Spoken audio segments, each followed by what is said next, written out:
Hi guys! Magandang umaga! Welcome back po dito sa Gandara Sir Channel for Showbiz Update. Ang tatalakayin nga natin ngayon at pag-uusapan mga Hakimpaw ay patungkol nga po dito sa hindi pag-usad ng boto ni Paolo Abilino mga Hakimpaw sa kabila ng milyon-milyong nilalabas po ng Kimpawlandia para kay Paolo Abilino. So bakit nga ba? Alamin natin yan at pag-usapan mga Hakimpaw.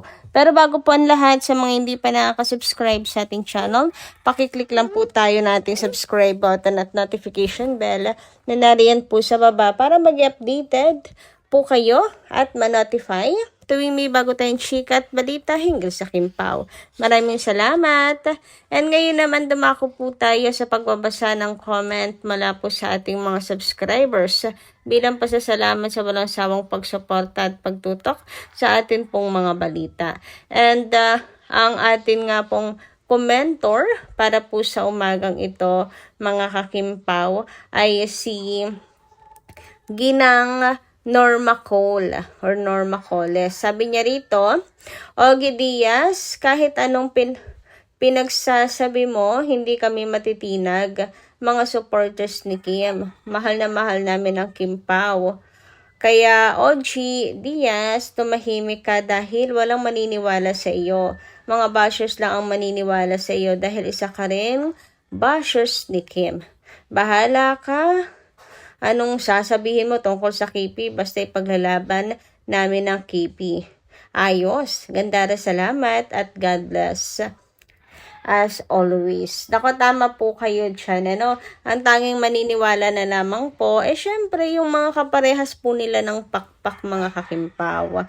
Yung mga kaugali nila and kapwa hater ni Chinita Princess. So sila lang ang nagtitipon-tipon doon mga Kakimpaw para pagkaisahan si Chinita Princess. So, sila lang din pong magkakaintindihan kasi isa yung hangarin nila mga Kakimpaw eh. Siyempre nga, agree sa kanila, mga bashers and haters lang din naman ni Kimi. So, ayan, magsama-sama sila mga Kakimpaw para isahang bagsak na lang ng Panginoon ng karma sa kanila.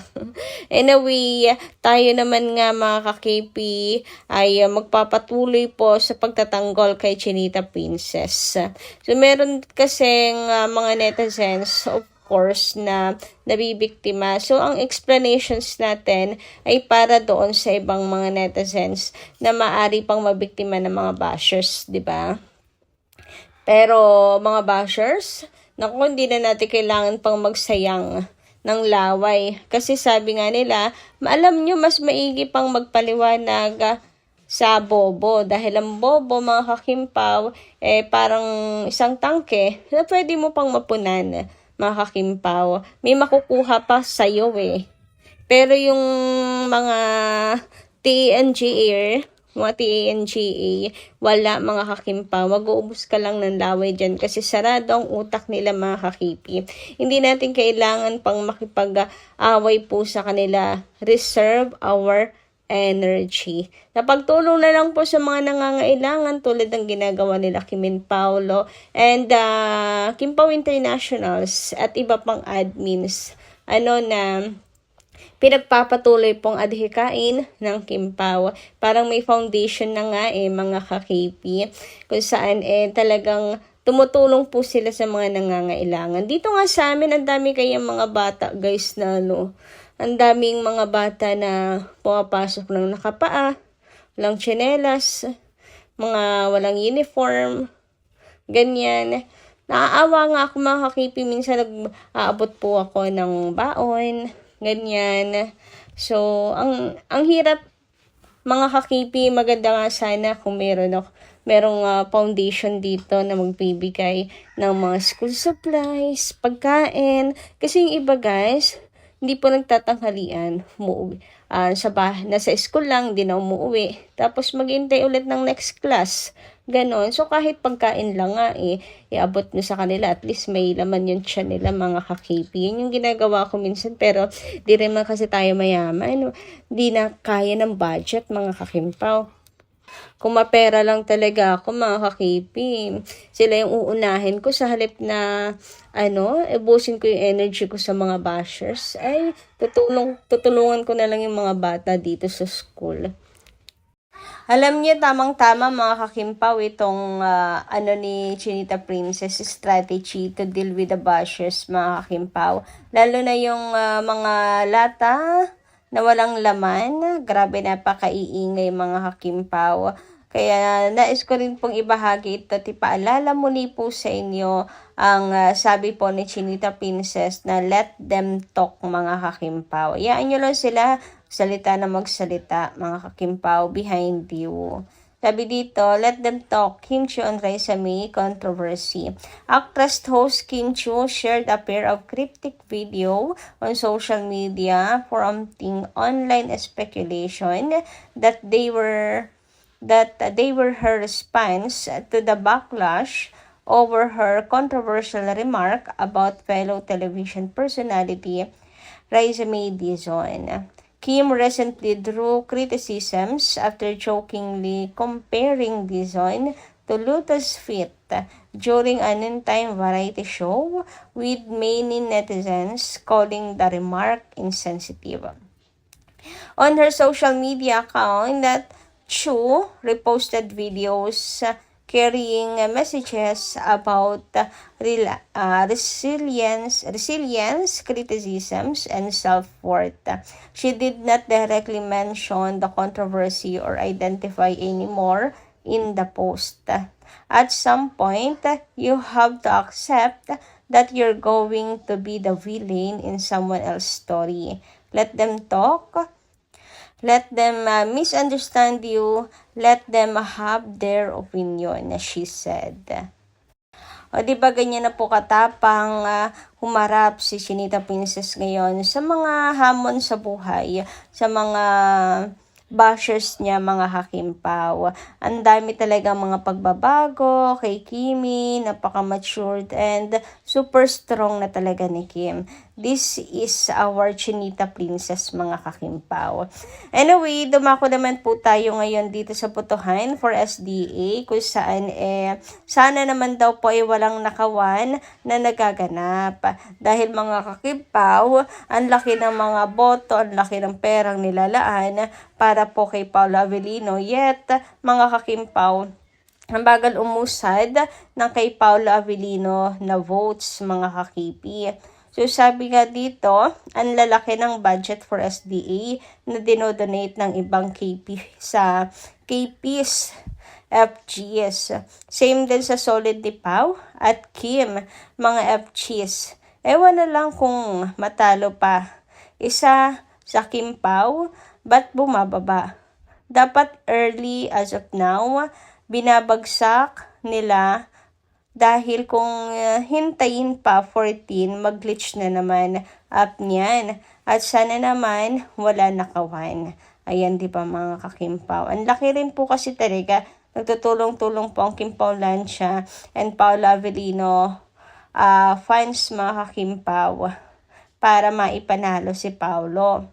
Pero bakit sa halip na sa padagdag, sa pabawas po ang boto ni Paolo Avellino, mga kakipi? Diba, hindi mo ma-imagine anong nangyayari, bakit ganun? Sabi pa dito, sana lang walang nakawain. Nakita pa naman na umabot ng milyon ang isang FG. Paano pa kaya ibang FGs? Madami ako naririnig, pero sana mapunta talaga yan kay Paolo or Kim, yung mga fines at donations for SDA ng mga Kimpaw. Pag yan nahahabol pa ng kalaban, yung malaki, mag-donate, i-check nyo. Diba, sa isang FG lang, nakita ko nag-update about sa fines and voting system nila sa SDA sa Kimpaw. Yung KP International lang, yung iba, impossible, walang fines at donations sa mga yan. Sa ngayon, nagmukha lang nasa individual na lang nakaasa vote sa SDA. Hindi umaangat, bumabagsak pa. Ayan mga ka-KP. So, tungkol po dito sa Kim Pao International, ang laki talaga ng ano nila. So, parang sa July 13, magbabagsak po talaga sila ng malaki for Paula Avellino mga ka-Kim Pao. Yun nga lang, I think hindi na po ito tungkol sa fandom yung nagnanakaw.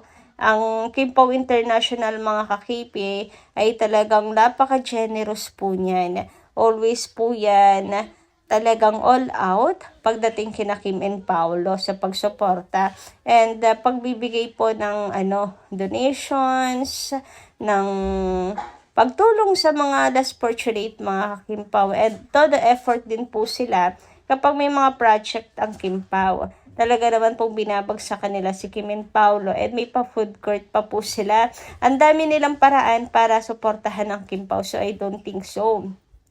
Ito po ay marahil yung nasa loob na po ng STA ang may problema. Diba kahapon nga mga ka-Kim Pao, napag-usapan nga natin na yung button nila na binili mga ka-Kim Pao, hindi po nila dinagdag kay Paolo Avellino. So, kailangan mag-ingat-ingat po tayo sa pag-purchase mga ka-KP. Kasi mukhang sa SDA na po ang problema. Parang pinagkakakitaan na po talaga nila yan. May mga scammers doon, mga ka-Kim Pao na seller ng ChamSim. So, ingat-ingat po tayo. Baka yun po yung nagiging problema. Baka po merong hindi legit doon mga ka-Kim Pao. Kinakailangan ay mag-inquire din po tayo at ma-report po yung kanyang problema. Kasi hindi po biro. Guys, million. Sus ko, 1,000 nga sakit sa bulsa ko. Mga ka-Kim Pao, yan pa kayang million, diba mga ka-Kim Pao? Sayang yung nilalaan para po kay Kim and Paolo, yung pera. Maigi pang itinulong po nila yan sa mga batang kinakailangan po ng mga school supplies, tsinelas o sapatos. Kaysa nilaan dyan na ginagawa na lamang pong business inside the SDA. So sana maungkat yan mga ka-Kim Pao, no? Na meron pong sabotage na nagaganap, meron pong scam na nagaganap. Kung sa bagay kahit saan naman talaga sa mga ganyan, no? Kaya dapat maging doble ingat po tayo parate. Anyway guys, hanggang dito lang po muna ating update. Maraming salamat po sa inyong pakikinigan. Kita kas po muli sa susunod natin chika. Maraming salamat at ingat po palagi.